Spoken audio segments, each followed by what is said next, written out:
ناظرین، سب سے پہلے تو یہ ہے کہ نظام پورا کا پورا ہی پھنس گیا۔ اب کسی کو سمجھ نہیں آ رہی کہ نکلنا کیسے، اور جس آدمی کی وجہ سے پھنسا ہے وہ پیچھے ہٹنے کے لیے تیار نہیں ہے۔ پاکستان کی ملٹری اسٹیبلشمنٹ نے 3 سال تک عمران خان صاحب کا ایک ایک لمحہ ریکارڈ کیا ہے، ایک ایک جملہ اور ایک ایک چیز ریکارڈ کی ہے۔ اتنا زیادہ انڈر آبزرویشن میں کبھی بھی کسی کو نہیں رکھا گیا۔ باقاعدہ اس کام کے اوپر آفیسرز لگائے گئے ہیں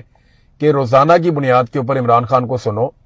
روزانہ کی بنیاد پہ عمران خان کو دیکھو، وہ کیا کرتا ہے، کیا کھاتا ہے، کیسے بات کرتا ہے، کن چیزوں پہ غصہ کرتا ہے، کن چیزوں پہ غصہ نہیں کرتا،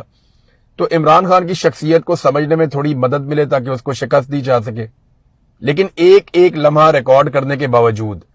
سارے تجربے کرنے کے باوجود، اپنی ایکسپرٹیز استعمال کرنے کے باوجود، نظام کو جو واحد بات سمجھ میں آئی وہ یہ ہے کہ یہ آدمی سمجھ سے باہر ہے، یہ آؤٹ آف سلیبس آ گیا یہ آدمی، اور یہ اب کیا کرے گا، کس طرح کرے گا، آپ اس کو پریڈکٹ نہیں کر سکتے۔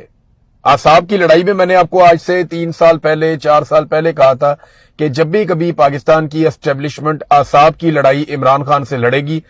100 میں سے 100 مرتبہ عمران خان جیتے گا۔